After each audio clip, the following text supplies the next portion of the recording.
Hello मेरे प्यारे प्यारे बच्चों, कैसे हैं आप सब। Welcome back to my channel. जैसे कि आप जानते हैं, हमने पहले इसकी व्याख्या करी थी चांद के कुर्ते की। तो अब पेश है आपके सामने प्रश्न उत्तर, वो भी सरल और आसान शब्दों में। ये जो कविता है बहुत ही इंटरेस्टिंग है ना। और इसके प्रश्न उत्तर भी आप बहुत ईजिली अपने शब्दों में दे पाएंगे। तो चलिए शुरू करते हैं इसका भाग 2। अब आप अपने साथ अपनी इमेजिनेशन का यूज़ करके, हमने कविता को अच्छे से जाना है, सुना है, पढ़ा है, उस बेस पे आप इनके आंसर्स देने की कोशिश कीजिएगा। चलिए शुरू करते हैं। हाँ जी बच्चों, तो पहला क्वेश्चन है, इसमें बातचीत के लिए वाले अंश से हम देखेंगे कि आकाश आपको कब कब बहुत सुंदर दिखाई देता है और क्यों। चांद को ठंड लगती है इसलिए वह झिंगोला मांग रहा है। सूरज क्या कहकर अपनी माँ से कपड़े मांगेगा। प्रश्न 3 में पूछा है आपने आकाश में क्या क्या परिवर्तन होते देखे हैं। जब आप अपने अभिभावक यानी पेरेंट के साथ नए कपड़े खरीदने जाते हैं तब किन किन बातों का ध्यान रखते हैं। तो आइए एक एक करके इन प्रश्नों के उत्तर देखते हैं। पहला क्वेश्चन है, आकाश आपको कब कब सुंदर दिखाई देता है और क्यों। तो आप इसमें अपने एक्सपीरियंस भी लिख सकते हैं, ऐसा कोई कंपल्शन नहीं है कि आप यही आंसर लिखेंगे, ठीक है। तो ये आप अपने मन से भी बता सकते हैं। जैसे कि ये उत्तर 2 बार हो गया है। बरसात के मौसम में जब काले काले बादल ना, जैसे देखो पूरे आकाश में ऐसे छा जाते हैं ना, तो आकाश में जब इंद्रधनुष बनता है और रात के समय जो है जब पूरा आकाश जो है तारों से भर जाता है, तब आकाश बहुत ही सुंदर लगता है। तो देखो मैंने आपके लिए कितनी अच्छी अच्छी पिक्स ली हैं ताकि आपको इमेजिनेशन करने में आसानी हो। इस तरह से सोच कर आप लिख सकते हो। साथ साथ चैनल को अब फटाफट से लाइक कीजिए, शेयर कीजिए। नेक्स्ट देखो, चांद को ठंड लगती है ना, इसलिए वह झिंगोला मांग रहा है। तो सूरज क्या कहकर अपनी माँ से कपड़े मांगेगा। अब भाई कविता में तो हमने चांद के बारे में ही पढ़ा है, तो हम ये अपनी इमेजिनेशन के बेस पे लिखेंगे कि सूरज बहुत ज़्यादा गर्मी और ताप को सहता है, इसलिए गर्मी से बचने के लिए या तो सूती कपड़े या जालीदार कपड़े ही मांगेगा, है ना। अब चांद को तो ठंड लग रही थी इसलिए उसने मांगा था, तो हम उसी के अनुसार लिखेंगे सूरज के बारे में। नेक्स्ट देखिए, आपने आकाश में क्या क्या परिवर्तन होते देखे हैं। तो हम देखते हैं कि कभी आकाश काले बादलों से भरकर काला दिखाई देता है, जैसे मैंने अभी आपको पीछे एक पिक्चर दिखाई है। सफ़ेद बादल होने पर आकाश सफ़ेद दिखाई देता है। कभी धूल भरी आंधी चलने पर पीला दिखाई देता है, और कभी साफ सुथरा होने पर कैसा दिखाई देता है, नीला दिखाई देता है। जब आप अपने अभिभावक के साथ, अगला क्वेश्चन है हमारा, जब आप अपने अभिभावक के साथ नए कपड़े खरीदने जाते हैं तब किन किन बातों का, यहाँ आएगा बातों का, किन किन बातों का ध्यान रखते हैं, ठीक है। आप बातों को यहाँ से देख लो, ठीक है। ये तो क्वेश्चन था इसीलिए आप यहाँ से देख लेना। तो कपड़ों का चयन करते समय इन बातों का ध्यान रखते हैं कि वे पहनने में आरामदायक होने चाहिए, सही नाप और वाजिब दाम के भी होने चाहिए। तो हम इन बातों का क्या रखते हैं, ध्यान रखते हैं। अगला प्रश्न देखो,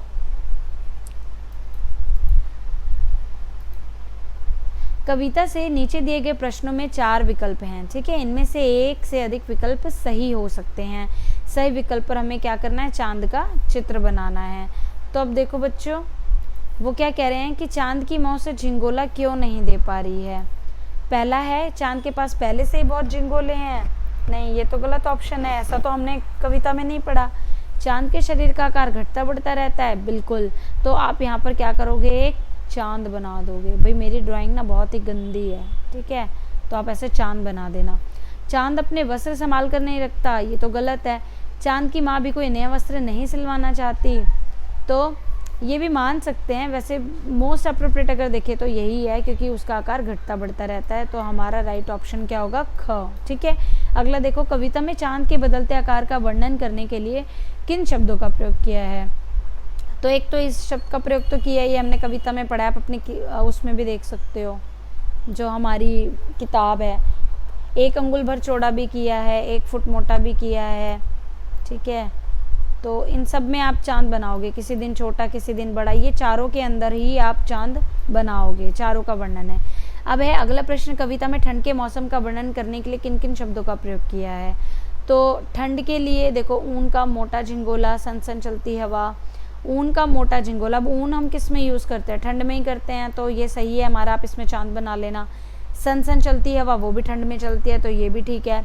ठिठुर ठिठुर कर यात्रा, तो बिल्कुल सर्दियों में भी होती है, यात्रा में हम ठंड में ही ठिठुरते हैं। भाड़े का कुर्ता, तो ये इससे कहीं भी हमें पता नहीं चल रहा सर्द ठंड के मौसम का वर्णन। तो इन तीनों में आप क्या बनाना, चांद बना लेना। ठीक है, अब अगला प्रश्न देखो, कविता की किन पंक्तियों से पता चलता है कि चांद किसी एक दिन बिल्कुल दिखाई नहीं देता है? सर्दी से बचने के लिए चांद माँ से उनके झिंगोले के अतिरिक्त और कौन से कपड़े मांग सकता है? जाड़े के मौसम में चांद को क्या कठिनाई होती है? चांद किस यात्रा को पूरा करने की बात कर रहा है? फटाफट से चैनल को लाइक, शेयर, सब्सक्राइब कीजिए। चलिए आगे देखते हैं। देखो क्वेश्चन 1, कविता की किन पंक्तियों से पता चलता है कि चांद किसी एक दिन बिल्कुल दिखाई नहीं देता है? तो पंक्ति पूछी है उन्होंने, हमें सिर्फ कविता की पंक्ति बतानी है कि नहीं किसी भी आँखों को दिखाई पड़ता है। इससे पता चलता है कि अमावस्या की रात चांद नहीं दिखता। ठीक है, नेक्स्ट क्वेश्चन है, सर्दी से बचने के लिए चांद माँ से ऊन के झिंगोले के अतिरिक्त और कौन से कपड़े मांग सकता है? तो सर्दी से बचने के लिए चांद टोपी, मोजे, दस्ताने, गर्म पजामा, स्वेटर और कोट भी मांग सकता है। जाड़े के मौसम में चांद को क्या कठिनाई होती है? हमने कविता में पढ़ा था जैसे कि जाड़े के मौसम में रात भर ठंडी ठंडी हवा चलती है, जिसकी वजह से ठिठुर ठिठुर कर आसमान के मुश्किल सफ़र को पूरा करने में चांद को कठिनाई होती है। चांद किस यात्रा को पूरा करने की बात कर रहा है बच्चों? तो चांद पृथ्वी के चारों, यहाँ बिंदी आएगी अनुस्वार, चारों ओर घूमने की यात्रा पूरी करने की बात कर रहा है। नेक्स्ट देखो,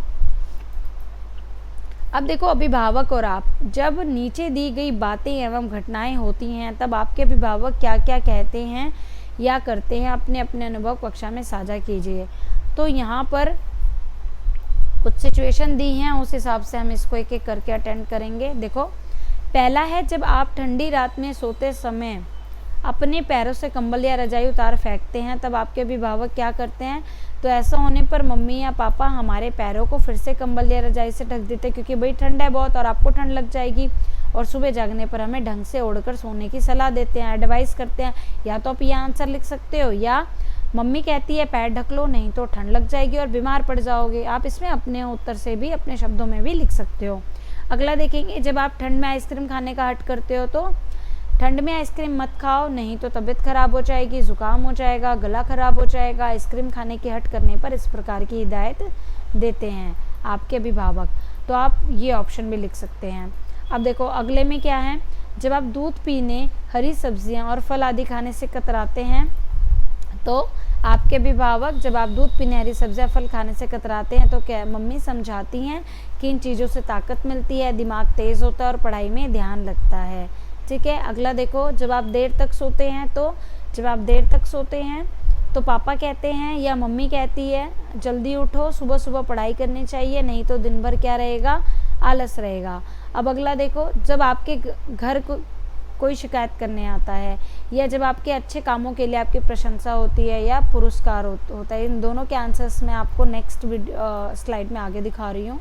देखो जैसे जब आपके घर कोई शिकायत लेकर आता है आपकी, तो क्या होता है, तो पहले शिकायत करने वाले की बात को ध्यान से सुनते हैं आपके पेरेंट जो हैं, उसके पश्चात मुझसे इस बारे में आएगा बेटा, यहाँ बातें लिख दिया है, बारे में पूछते हैं। गलती पाए जाने पर भविष्य में दोबारा ऐसी गलती ना हो ऐसे समझाते हैं और शिकायतकर्ता से माफ़ी मांगने को कहते हैं। या तो आप ये लिख सकते हो, या जब कोई आपके घर पर आकर शिकायत करता है तो मम्मी पापा डांटते हैं कि और क्या समझाते हैं आपको कि सबके साथ प्रेम से रहो, आगे से कोई शिकायत नहीं आनी चाहिए, झगड़ा नहीं होना चाहिए, है ना।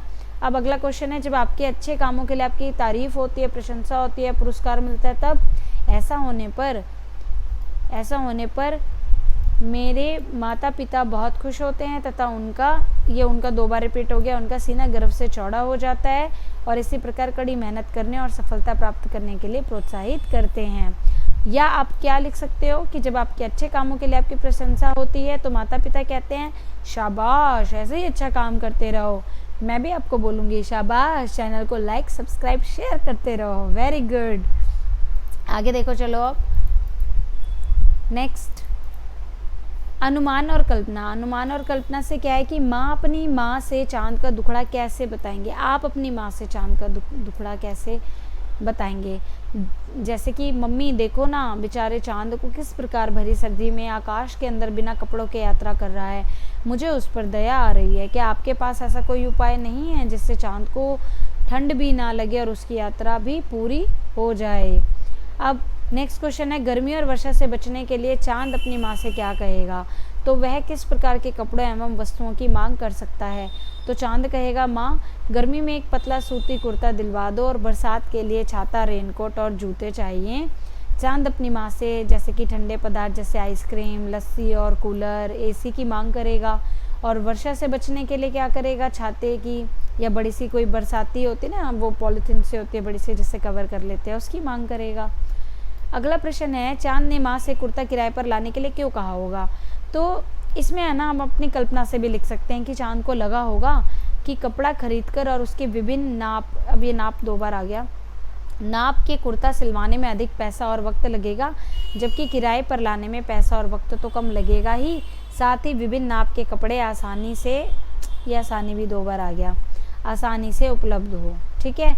अगला प्रश्न है, यदि माँ ने चांद का कुर्ता सिलवा दिया होता तो क्या होता? अब जैसे हम जानते ही हैं कि अगर माँ ने सिलवा दिया होता तो कभी बड़ा हो जाता, कभी छोटा और कभी बड़ा, और वो कपड़ा कभी उसको फिट ही नहीं आता, क्योंकि चांद का तो कोई एक आकार था ही नहीं। हमने जैसे कि कविता में भी पढ़ा है इस चीज़ के बारे में, क्योंकि चांद हमेशा घटता बढ़ता रहता है, कभी गोल होता है, कभी छोटा होता है ना। अब देखो, सन सन चलती हवा, रात भर जाड़े से मरता हूँ, कविता की इस पंक्ति में जो ये आया ना, भर, भर शब्द का प्रयोग किया गया है। अब आप भर की सहायता से 5 वाक्य अपनी लेखन पुस्तिका में लिखना है। जैसे कि एग्जाम्पल के तौर पे यहाँ बताया है बच्चों आपको कि पानी गिलास भर है, उसने दिन भर पढ़ाई की, इस तरह से। तो भर से यहाँ मैं कुछ दे रही हूँ, बट मैं उम्मीद करूँगी कि आप अपने खुद शब्दों का निर्माण करेंगे वाक्यों का। वह रात भर जागता रहा, तो यहाँ पर भर से मतलब क्या है? पूरी, यानी कि पूरी रात जागता रहा। उसने मेरी बात भर नहीं सुनी, यानी कि उसने केवल मेरी पूरी बात नहीं सुनी, सिर्फ मेरी बात सुनी। मेरा पेट भर गया, भर मतलब मेरा पूरा पेट भर गया। ठीक है। मुझे एक गिलास पानी भर दो, यानी कि पूरा फिल कर दो। वह सुई भर जगह में भी खुश रहता है, यानी समान, यानी कि थोड़ी सी जगह में भी। सुई मतलब सुई कितनी होती है? छोटी सी होती है, तो सुई भर जगह कितनी होती है? थोड़ी सी हुई। सुई भर जगह में भी खुश रहता है। अब देखो नेक्स्ट, नीचे दिए गए वाक्यों को ध्यान से पढ़िए। ठिठुर कर किसी तरह यात्रा पूरी करता हूँ, ठिठुर ठिठुर कर किसी तरह यात्रा पूरी करता हूँ। देखो यहाँ पर ये है, फिर ये है। अपनी बात पर बल देने के लिए हम इस प्रकार के कुछ शब्दों का प्रयोग 2 बार करते हैं, जैसे जल्दी चलो या जल्दी जल्दी चलो आदि। अब आप ऐसे ही 5 वाक्य अपनी लेखन पुस्तिका में हमें लिखने हैं। तो जैसे कि यहाँ पर क्या हो जाएगा, गरम पकौड़े बना लो, ये तो हमारा नॉर्मल वाला है। ठीक है। अब जब बात पे जोर दे रहे हैं तो लो गरम गरम पकौड़े बना लो। ठीक है। अब जैसे देखो, एक जना आओ, तो एक जना आओ।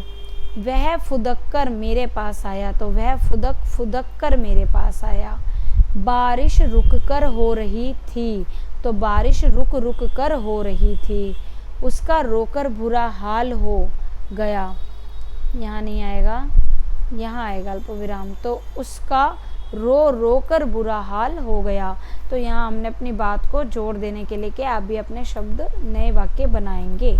ठीक है। अब आगे देखो बच्चों, यहाँ पे नीचे दी गई कविता की पंक्तियों में जो है संज्ञा, सर्वनाम, विशेषण और क्रिया को पहचानना है। तो पहले मैं आपको बता दूं संज्ञा क्या होती है बच्चों। जैसे हम पढ़ चुके हैं, किसी व्यक्ति, वस्तु, स्थान, भाव आदि के नाम को, यानी नाम वाले शब्दों को हम क्या कहते हैं? संज्ञा कहते हैं।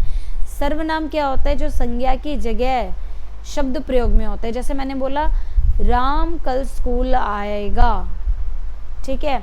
अब मैं बोल रही हूँ कि वह कल स्कूल आएगा, तो यहाँ पे जो मैंने वह का प्रयोग करा ना, वो मैंने किसके लिए किया है? वह का प्रयोग मैंने राम के लिए किया है, तो नाम की जगह मैंने वह का यूज़ करा, तो हमारा सर्वनाम हो गया। विशेषण क्या होता है? जो संज्ञा और सर्वनाम की क्या बताते हैं? विशेषता बताते हैं कि कोई चीज़ कैसी है, जिसमें किसी चीज़ के गुण, रूप, रंग, दोष, आकार, अवस्था आदि के बारे में बताया जाता है। और क्रिया तो आप सभी जानते हैं, एक्शन वर्ब्स, जिसमें क्रिया के बारे में बात हो रही हो, कोई चीज़ कैसी है, हो रही है ना। अब हमें क्या करना है? इस पंक्ति को देखना और इसमें से हमें संज्ञा छांटनी है, सर्वनाम, विशेषण और क्रिया छांटनी है। तो पहले हम इसे समझेंगे। देखो, हटकर बैठा चांद एक दिन माता से है बोला। अब एक तो आपको सॉल्व करके आपकी बुक में दिया हुआ है, देखो यहाँ पर हम देखते हैं। पहले सिर्फ हमें इसी चीज़ पे फोकस करना है, सारी चीज़ें एक साथ मत देखना, नहीं तो कंफ्यूज हो जाओगे। सिर्फ संज्ञा के बारे में सोचो। मैंने संज्ञा में आपको क्या बताया था, सिर्फ नाम वाले शब्द। तो देखो नाम इसमें क्या क्या आ रहा है, एक तो हट है। हट क्या होता है, जिद करना हो गया। तो ये जिद करना भी तो एक वो है ना, हम किसी का नाम दे रहे हैं एक तरह से, मतलब भाव है ना हमारा, व्यक्ति वस्तु स्थान और भाव के नाम को। तो हट हमारा भाव हो गया, चांद नाम हो गया, ठीक है। दिन, दिन क्या है, डे, तो ये हमारी जातिवाचक संज्ञा हो गई, माता, ठीक है। तो ये सारी हमारी संज्ञा हो गई जो यहाँ आ गया। सर्वनाम देखो, यह यहाँ पर किसके लिए यूज हो रहा है, चांद के लिए। माता से यह बोला, कौन बोला, चांद बोला ना। तो चांद वर्ड यूज ना करके यह शब्द का प्रयोग हो रहा है। तो ये क्या हो गया हमारा यह, जिसको आप क्या बोलते हो इंग्लिश में प्रोनाउन। अब विशेषण क्या है यहाँ पर, मैंने आपको न्याय के कुर्सी वाले प्रश्न उत्तर में भी समझाया था। यहाँ हमारा संख्यावाचक विशेषण है, एक की बात हो रही है। जहाँ तीसरी मूर्ति वाला याद एक प्रश्न आया था, उसमें तीसरी था हमारा। तो यहाँ पर एक क्या हो गया, विशेषण। अब क्रिया है, इसमें कौन से काम के होने की बात हो रही है, तो देखो यहाँ पर हो रही है कर बैठा, तो ये क्रिया है। और बोला, बोलना क्या होती है, एक वर्ब होती है, तो ये हमारी क्रिया है। इस तरह से हम इसको छाटेंगे। अब देखो यहाँ पर जैसे आसमान का सफ़र और यह मौसम है जाड़े का। अब बस आपको अपना ध्यान ना पहले सिर्फ संज्ञा की तरफ ही लगाना है। इसमें से सिर्फ नाम वाले शब्द देखो, तो नाम क्या रहा है, आसमान, आसमान लिख देंगे, ठीक है। उसके बाद क्या है, सफ़र नहीं, यह हमारा सर्वनाम हो जाएगा, तो इसको सर्वनाम में डाल देंगे। मौसम क्या है, मौसम सीज़न का नाम हो गया ना। पर्टिकुलर मतलब कहने का मतलब है, अगर हम सर्दी गर्मी ऐसे बोलेंगे तो भी वो संज्ञा में आएगा, बट अगर नाम प्रॉपर नहीं आ रहा है तो वो हमारी जातिवाचक संज्ञा होगी। जैसे मान लो मैं क्लास में कह रही हूँ कि बहुत सारे बच्चे हैं, तो बच्चे भी क्या हो गया, संज्ञा हो गई ना। तो ये हमारी क्या हो जाएगी, जातिवाचक संज्ञा। बट यदि मैं कह रही हूँ कि कैसी, रीना, टीना, मोहन, तो ये हमारे व्यक्तिवाचक हो जाएंगे। समझ आ गई आपको। अब देखो जैसे सर्वनाम है, सर्वनाम क्या हो गया हमारा, यह है। अब विशेषण क्या है हमारा, जाड़े का। जाड़े का क्या हो गया हमारा, विशेषण। विशेषण मतलब विशेषता बता रहा है, किसकी, आसमान का सफ़र और यह मौसम, जाड़े, मौसम की विशेषता बता रहा है। मौसम कैसा है, जाड़े का है, ठीक है। और क्रिया क्या हो गई हमारी, सफ़र। सफ़र मतलब ट्रैवल करना होता है, ठीक है। तो यहाँ पर क्या आ जाएगा बेटा, सफ़र हमारा हो जाएगा क्रिया। अब देखते हैं आगे, सिलवा दो माँ मुझे ऊन का मोटा एक चिंगोला। तब देखो इसमें नाम वाले शब्द क्या है, एक तो माँ हो गई, ऊन हो गया, और झिंगोला क्या हो गया हमारा, नाम हो गया। तो ये सब हमारे संज्ञा में चले जाएंगे। अब है मुझे, मुझे क्या है, संज्ञा की जगह प्रयुक्त हो रहा है। मुझे यहाँ किसके लिए हो रहा है, चांद अपने लिए कर रहा है। तो चांद अगर आ जाता तब तो ये हमारा संज्ञा हो जाता, बट यहाँ पर क्या आ रहा है, मुझे। तो मुझे जो है नाम की जगह, संज्ञा की जगह जो शब्द प्रयोग होते होते सर्वनाम, तो वो हमारा मुझे सर्वनाम में आ जाएगा। अब देखो एक मोटा, एक मोटा, मुझे ऊन का, यहाँ पर एक थोड़ा सा शायद आया नहीं होगा, जगह में आपकी किताब में होगा। तो एक यहाँ पर है, एक मोटा हमारा क्या हो जाएगा, विशेषण। सिलवा दो, सिलवाना क्या होता है, क्रिया है, ठीक है, सिलना। तो ये हमारी एक्शन वर्ब होगी, तो यहाँ आ जाएगा ये क्रिया में। अगला देखो, ठिठुर ठिठुर कर किसी तरह यात्रा पूरी करता हूँ। तो अब इसमें संज्ञा हमारी क्या हो जाएगी, यात्रा। यात्रा हमारी हो जाएगी संज्ञा, और सर्वनाम तो कोई है ही नहीं इसमें, तो डैश आ जाएगा। और हमारा विशेषण क्या होगा, किसी तरह, और हमारा क्रिया क्या हो जाएगा, ठिठुर ठिठुर कर, है ना, पूरी करता हूँ, ठिठुर ठिठुर कर और पूरी करता हूँ। तो ये हमारा प्रश्न 3 के सारे उदाहरण थे। होप सो आपको समझ आया हो। एक बार आप इसको दोबारा से रिवाइंड करके देख लीजिएगा अगर किसी को कोई डाउट रहा हो तो। अगला देखो, चांद का झिंगोला। मान लीजिए कि चांद झिंगोले के लिए माँ कपड़े के दुकानदार और दर्जी से संवाद करता है, यानी कन्वर्सेशन करता है, डिस्कशन करता है। बातचीत के कुछ अंश नीचे दिए गए हैं, आप इन्हें आगे बढ़ाइए। आप संवाद अपनी मातृभाषा में भी लिख सकते हैं। अब जैसे देखो कुछ एग्जाम्पल पहले हम यहाँ देखेंगे कि चांद और माँ का संवाद। कि चांद कह रहा है, माँ मुझे बहुत ठंड लगती है, मेरे लिए एक मोटा झिंगोला सिलवा दो। अब माँ, तुझे सच में ठंड सताती होगी, लेकिन एक समस्या है। चांद, समस्या? कैसी समस्या माँ? माँ, तेरा आकार तो प्रतिदिन बदलता रहता है, कभी छोटा कभी बड़ा, कभी एकदम गायब, मैं कैसे नाप लूँ? अब चांद सोच कर कह रहा है, अरे हाँ, लेकिन फिर भी तो कोई उपाय तो होगा। अब आप अपने बेस पे भी सोच कर लिख सकते हो। तो उस बेस पे आगे माँ क्या कह रही है कि उपाय है कि तुमने अपने आकार बेटा यहाँ आ का डंडा आएगा, अपने आकार के हिसाब से झिंगोला पहनो। ठीक है, यहाँ पूर्ण विराम। अब चांद क्या कह रहा है, पर इसमें तो बड़ा खर्चा होगा। अब माँ क्या कह रही है, या फिर सभी आकार के लिए एक बड़ा झिंगोला सिलवा लेते हैं। अब चांद क्या कह रहा है, यह सही रहेगा। ठीक है, अब आगे देखेंगे। देखो, चांद और कपड़े का दुकानदार। अब इन दोनों के बीच में कन्वर्सेशन हो रहा है। चांद कह रहा है, दुकानदार जी मुझे एक गर्म कपड़ा चाहिए जिससे मेरी सर्दी दूर हो जाए। दुकानदार, अवश्य, कितने मीटर चाहिए? चांद, यही तो समस्या है, मैं कभी छोटा होता हूँ कभी बड़ा, आप ही बताइए कितने मीटर लूँ? दुकानदार हंसकर, अरे छोटू चांद, जब आपका नाप ही तय नहीं तो कपड़ा कैसे दूँ? पहले नाप तो तय करके आओ। अब चांद क्या कहता है आगे, आप कल्पना के आधार पर लिख सकते हो कि क्या कहेगा। जैसे कि इस कन्वर्सेशन के बेस पे ये आधारित होनी चाहिए आपकी कल्पना कि लेकिन मेरा आकार तो हर दिन बदलता रहता है, मैं नाप कैसे दूं? अब दुकानदार क्या कहता है, तुम अपने आकार के हिसाब से झिंगोला सिलवा लो। चांद, अरे नहीं, मेरे पास इतने पैसे नहीं। दुकानदार, तो फिर तुम एक बड़े आकार का ही झिंगोला सिलवा लो। तो चांद क्या कहता है, यह ठीक रहेगा। याद रखना, हमें जो एंडिंग पॉइंट है ना वो पॉजिटिव उससे नोट से ख़त्म करना है, यानी कि कोई सोल्यूशन निकलता हुआ नज़र आ रहा हो। ऐसा ना हो कि आप कन्वर्सेशन कर रहे हैं और कन्वर्सेशन ऐसे आगे बढ़ती जाएगी। ठीक है, अब चलिए नेक्स्ट देखते हैं। अब नेक्स्ट में है चांद और दर्जी का संवाद। अब चांद और दर्जी के संवाद में क्या है? चांद, दर्जी जी मेरे लिए कुर्ता सिल दीजिए। दर्जी, बिल्कुल, लेकिन पहले नाप तो दो। चांद, यही तो समस्या है, कभी मैं छोटा कभी बड़ा हो जाता हूँ। दर्जी हंसते हुए, तो फिर ऐसा करो, प्रतिदिन मेरे पास आओ और मैं प्रत्येक दिन यानी कि रोज़ जो है तुम्हारे नाप का नया कुर्ता सिल दूंगा। चांद प्रसन्न होते हुए है, फिर तो मुझे प्रतिदिन नए कपड़े मिलेंगे, लेकिन माँ मानेगी नहीं। दर्जी कहता है, पर तुम माँ को अपनी बात बताना और उन्हें समझाना। चांद कहता है, क्या कोई दूसरा उपाय नहीं है? तो दर्जी कहता है, हाँ है ना, मैं तुम्हारे लिए एक बड़ा सा झिंगोला सिल देता हूँ जिसे तुम रोज़ पहनना। अब चांद क्या कहता है, धन्यवाद, क्योंकि उसकी बात का सलूशन हो गया। देखो दोनों कितने खुश दिख रहे हैं। ठीक है, अब आगे देखते हैं बच्चों। हम आगे देखते हैं, क्या चांद की तरह आप भी अपनी माँ से किसी वस्तु के लिए जिद करते हैं? आप अपनी माँ को इसके लिए कैसे मनाते हैं? तो इसको आप अपने शब्दों में भी लिख सकते हो कि जैसे कि हाँ, मैं भी कभी कभी माँ से खिलौने या आइसक्रीम के लिए जिद करता हूँ। मैं उन्हें प्यार से गले लगाता हूँ और कहता हूँ प्लीज़ माँ, फिर माँ मान जाती है। अब अगला क्वेश्चन, आपकी माँ आपको किसी काम के लिए कैसे मनाती है? तो इसमें भी आप अपना एक्सपीरियंस लिख सकते हैं।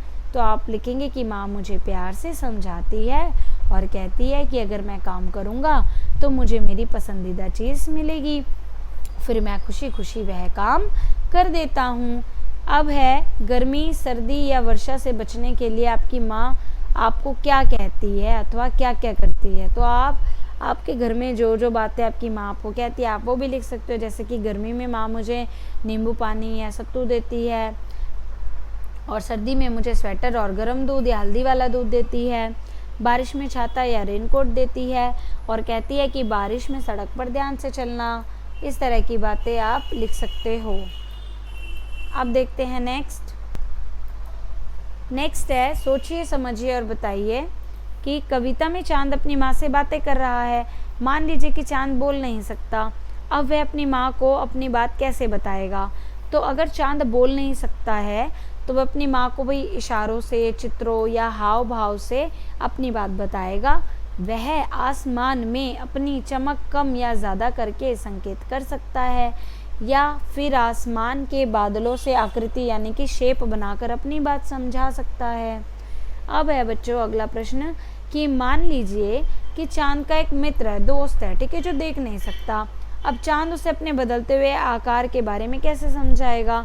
तो अगर चांद का एक दोस्त देख नहीं सकता तो चांद उसे अपने बदलते आकार को छूने के अनुभव से समझाएगा। जैसे कभी छोटा गोल पत्थर, कभी आधा चपटा आकार, कभी पूरा गोल आकार छूने को देगा, ताकि उसका दोस्त उसके आकार का अंदाज़ा स्पर्श से लगा सके। तो बच्चों, कभी जो चीज़ हम देख नहीं सकते तो आप एक बार आंख बंद करके ना किसी चीज़ को ऐसे हाथों से छू कर देखो, तो आप उसको स्पर्श करके उसकी शेप को गैस कर सकते हो, है ना।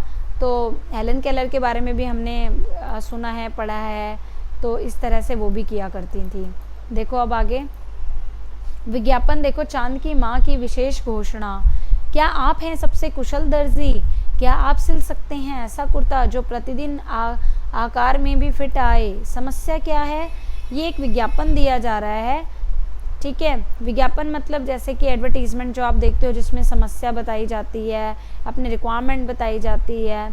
आप जैसे कई जगह पे किसी भी चीज़ के पोस्टर लगे हुए देखते हैं ना, तो ये एक पोस्टर दिया जा रहा है कि मेरा बेटा चांद कभी 1 अंगुल भर छोटा तो कभी 1 फुट मोटा हो जाता है, उसके लिए एक ऐसा कुर्ता चाहिए जो हर दिन उसके शरीर में फिट बैठ सके।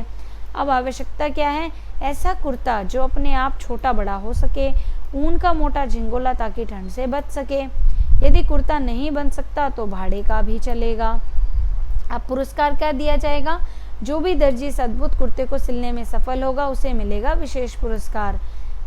जगह कौन सी होगी? चांद की माँ का घर। संपर्क करें, आकाशवाणी से संदेश भेजें, शीघ्र आवेदन करें क्योंकि चांद ठंड से ठिठुर रहा है। तो ये पूरा का पूरा ना एडवर्टीजमेंट दे दिया गया है रिक्वायरमेंट के हिसाब से। तो अब आपको क्या कहा जा रहा है? अब आप भी एक ऐसा रोचक विज्ञापन तैयार करें जिसमें जो है आप अपने लिए कोई वस्तु मंगवा रहे हो जो कि आपको इस तरह के बेस पे बनाकर करना है। तो मैं आपको एक दिखा रही हूँ, आप उस बेस पे अपनी भी एडिशनल डाल सकते हैं। मैंने यहाँ पर ना एक पेन को लेकर दिया है, ठीक है। जैसे कि देखो आप कुछ ऐसे चित्र का भी प्रयोग कर सकते हैं जो चित्र आप बना सकते हैं। जैसे ऊपर हेडिंग डालेंगे रोचक विज्ञापन, जादुई पेन अब आपका सपना सच करेगा। क्या आप चाहते हैं एक ऐसा पेन जिससे आपकी हर बात सुंदर लगे? क्या आपको लिखाई में चाहिए थोड़ी जादू? तो लीजिए, पेश है चमत्कारी पेन। जहां आपके हाव भाव होंगे ना, आप इसमें आदि सूचक चिन्ह और उद्धरण चिन्ह का प्रयोग कर सकते हैं। फिर पेन का साइन बना देंगे, या आपने जो भी जिसके बारे में सोचा होगा, बॉल, जादुई बॉल के बारे में तो आप बॉल बना देना।